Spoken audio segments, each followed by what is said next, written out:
नमस्कार। सर्वोच्च न्यायालय का अभी जो ताजा फैसला आया है कि संपत्ति में, खास करके जिसकी बात हम करते हैं पैतृक संपत्ति, उसमें बेटियों का भी अधिकार बेटों के बराबर होगा।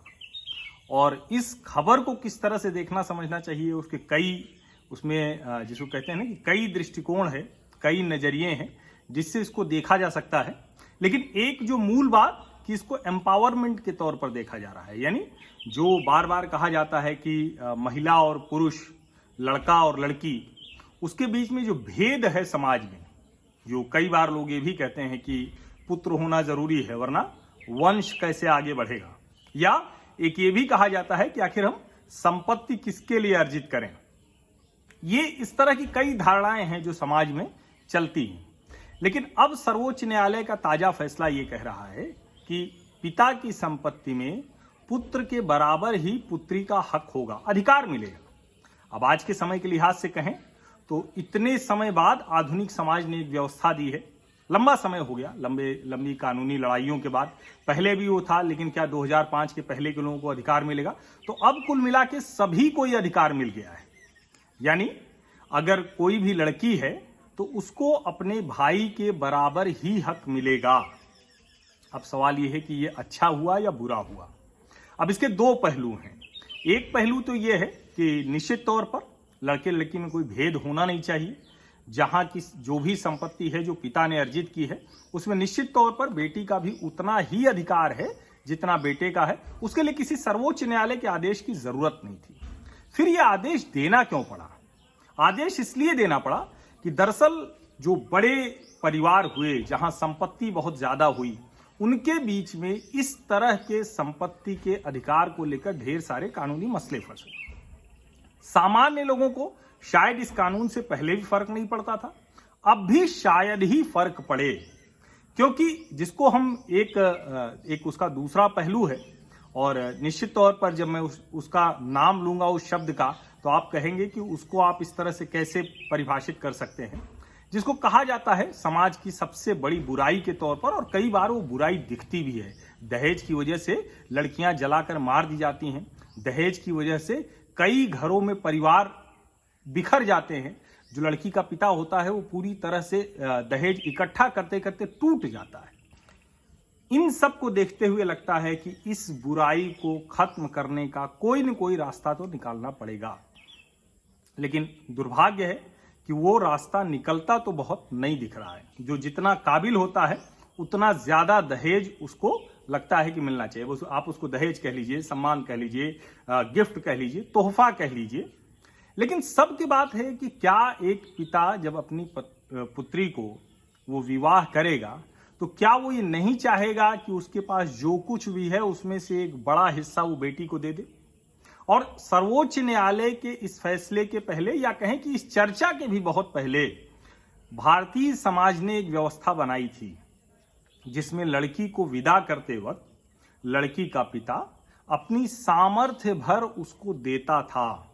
निश्चित तौर पर उसका दहेज नाम कह के, या जो भी संपत्ति, सुरक्षा, जो भी आप कहें, बेटी की सुरक्षा, बेटी का सम्मान, वो उस तरह से देता था।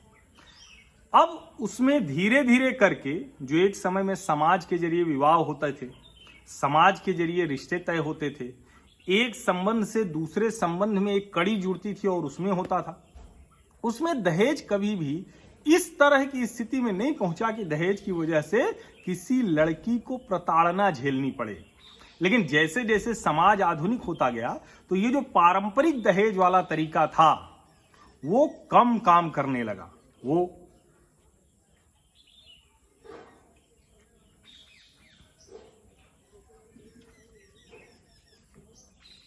जो पारंपरिक दहेज वाला तरीका था वो बुराई में बदलता चला गया।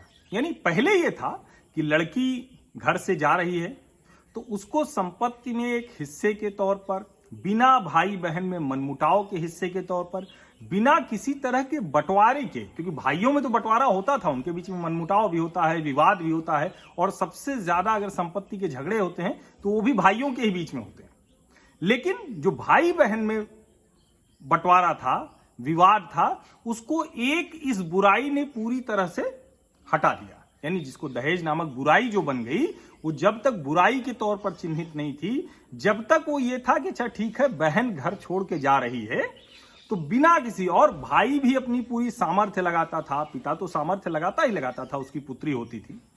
ये एक तरीका था जो उसको बड़े सलीके से, और जब वो वहां नहीं होती थी, खास करके ग्रामीण परिवेश था, समाज में जिस तरह की स्थितियां थी, तो उसमें अगर कोई लड़की अपने गांव में आके हिस्सा मांगने लगे तो उसे बहुत बुरा भी माना जाता था। बहुत से लोग, जिसको हम लोग यहाँ कहते हैं कि निवासा पे गए हैं, कहीं गद्दी मिल गई, इस तरह से बोलते थे कि अगर कहीं जाना है, किसी लड़की को संपत्ति मिल गई है उसके घर में। लेकिन एक बड़ी स्वाभाविक सी व्यवस्था थी, और उस स्वाभाविक व्यवस्था में बिना बंटवारे के, बिना विवाद के, बिना आपस में किसी तरह की खुन्नस के, लड़की एक हिस्सा अपने आप लेकर चली जाती थी। सारे जीवन उस भाई के घर पर, पिता के घर पर अपना अधिकार समझती थी, और सिर्फ अधिकार नहीं समझती थी, वहां वो पूजी जाती थी, सम्माननीय होती थी। अब आधुनिक समाज आया, दहेज बुराई हो गई। जो दहेज परंपरा थी, दहेज सुरक्षा थी, दहेज बेटी का सम्मान थी, वो बुराई में बदल गई, और उसकी वजह से बहुत ढेर सारी बुराइयां उसके पीछे पीछे आ गई। तो आधुनिक समाज के लिहाज से नया कानून आना था, और उसी व्यवस्था को कानूनी जामा पहना दिया गया है। अब लेकिन इसमें एक खतरा है। जब कानूनी जामा पहना दिया गया, तो अब क्या लड़की अपने भाई से संपत्ति का विवाद लड़ेगी? अब क्या लड़की अपने पिता की संपत्ति में हिस्से के लिए अदालत और थाने के चक्कर काटेगी? ये एक बड़ा सवाल है।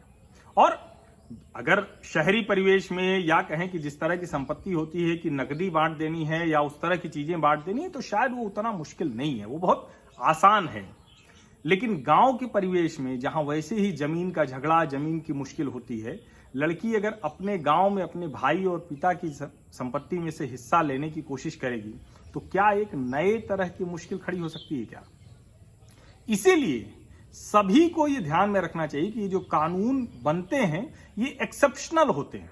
जो आईपीसी है, ये अंग्रेजों ने भारत के लोगों पर राज करने के लिए बनाई थी, और ये जो भी, चाहे संवैधानिक दायरे में कहा जाए, आईपीसी कहा जाए, या जो भी नया नियम फैसला आता है, उस फैसले की बुनियाद विवाद होता है। बड़े बड़े घरानों में विवाद हुआ, 100 करोड़, 200 करोड़, 1000 करोड़, एक बड़ी बड़ी संपत्तियां थी, उसमें लड़कियों ने भी कहा कि मुझे अपना हिस्सा चाहिए, और वहां तक बात पहुंच गई। लेकिन अगर वो विवाद की स्थिति छोटी जगहों पर भी आ गई, जमीन पर भी आ गई, गांव के घर पर भी आ गई, तो ये एक अलग तरह के सामाजिक विभाजन की जमीन तैयार करेगी। मुझे लगता है कि हमेशा यह बात ध्यान में अगर रखेंगे, चाहे वो लड़की हो या लड़का, कि ये जो कानून बना है ये एक्सेप्शनल स्थितियों के लिए है, बहुत ही आउट ऑफ द बॉक्स कुछ हो गया उसके लिए है। ये सामान्य परिस्थितियों में इस कानून का उपयोग लड़कियों को जितना कम करना पड़े, और अच्छा हो अगर भाई बहन है और उन्होंने कहा कि नहीं ठीक है आप अपना अपना संपत्ति का हिस्सा ले जाइए, तो उस हिस्से को वो अपने हिसाब से ले लें, ठीक है। लेकिन लड़ने की नौबत आ जाए, कानून तक जाने की नौबत आ जाए, तो मुझे लगता है कि फिर वो उस रिश्ते पर भारी पड़ जाएगा। यानी जो सबसे, जिसको कहते हैं कि रिश्ता सबसे महत्वपूर्ण है, धन संपत्ति वैभव ये सब तो उसके साथ आता है, तो सबसे ज्यादा चोट अगर किसी को पहुंचेगी तो इस फैसले से रिश्तों को पड़ सकती है, और इसका ध्यान देना चाहिए। और उसमें बस यही एक फॉर्मूला, एक थंब रूल याद रखना चाहिए कि ये जो भी नियम कानून धाराएं पुलिस कोर्ट कचहरी होती है, ये विवाद की स्थिति के लिए होती है। और अगर परिवार में, भाई बहन के बीच में, इतने नजदीकी रिश्तों में विवाद की स्थिति आ गई तो किसी भी तरह से अच्छी नहीं है। क्योंकि आप कानूनी तरीके से लड़के अगर कुछ हासिल भी कर लेंगे तो उससे आप एक रिश्ता खोने की ओर बढ़ रहे हैं। नहीं, मैं बार बार कह रहा हूं कि अगर जैसे दहेज ही देते थे या पिता अपनी बेटी को विदा करके भेजता था, तो उसमें भाई भी अपनी पूरी ताकत लगाता था, जो कुछ सक्षम है, जो संभव है। और कई बार तो होता था कि जितनी सामर्थ्य है उससे ज्यादा बहन की शादी में खर्च किया कि एक अच्छी जगह जाए, अच्छे परिवार में जाए, और उसके बाद भी उसका हक बना रहता था। तो मुझे लगता है कि सर्वोच्च न्यायालय के फैसले को इस नजरिए से देखा जाना चाहिए कि निश्चित तौर पर इससे कई तरह के विवाद की गुंजाइश हो सकती है, कई जगह पर परिवारों में, रिश्तों में दरार आ सकती है। लेकिन इसे हमें इस तरह से देखना चाहिए कि चूंकि आधुनिक समाज में धीरे धीरे जो पारंपरिक व्यवस्थाएं थी वो टूट रही थी, जो पारंपरिक तरीके से रिश्तों को चलाने की व्यवस्था थी वो टूट रही थी। उसमें एक बेहतर कानूनी तौर पर यह व्यवस्था होनी जरूरी थी, जिसमें किसी लड़की को यह न सोचना पड़े कि क्या किसी भी लड़के से कम अधिकार उसके पास हैं। किसी भी बेटी को यह न सोचना पड़े कि क्या कोई बेटा है जो बिना, जिसको कहते हैं कि बिना वो कमाई के तो संपत्ति का हकदार बनेगा। और कई बार यह भी कहा जाता है तो बेटी तो कहीं न कहीं जाती है और दूसरी बेटी आती है, तो एक तरह से तो बेटी को अधिकार पहले भी था, लेकिन उसको एक कानूनी जामा दिया गया है जिससे कि संतुलन बना रहे। लेकिन उस संतुलन में रिश्तों का संतुलन बना रहे, ये ख्याल जरूर रखिएगा। आपके विचार कुछ अलग हो सकते हैं, मुझे लगा कि इस मुद्दे पर चर्चा जरूर करनी चाहिए, इसलिए मैंने आप लोगों से बातचीत की। आपके जो विचार हैं वो आप टिप्पणी में लिखेंगे तो मुझे भी थोड़ा सा, ये सामाजिक परिवेश का मसला है तो थोड़ा सा मेरा भी ज्ञानवर्धन होगा, थोड़ी सी और वैल्यूज मेरी बढ़ेंगी, बेहतर होंगी, कुछ और दृष्टिकोण भी मुझे दिखेंगे। बहुत बहुत धन्यवाद आप सभी लोगों का। और हमेशा जो मैं कहता हूं कि बाकी सब कुछ मैं करता रहूंगा, आपको सिर्फ एक काम करना है कि चैनल को सब्सक्राइब जरूर कर लीजिए, नोटिफिकेशन वाली घंटी जरूर दबा दीजिए। इससे आप मेरे सामाजिक परिवार के पक्के तौर पर सदस्य बन जाएंगे। और इसका कोई भी चैनल का सब्सक्रिप्शन फीस नहीं है, नो मैंडेटरी सब्सक्रिप्शन फी, और ये कभी होगी भी नहीं। बाकी जिन लोगों ने स्वैच्छिक आर्थिक सहयोग दिया है स्वैच्छिक तौर पर, उन सभी लोगों को बहुत बहुत धन्यवाद।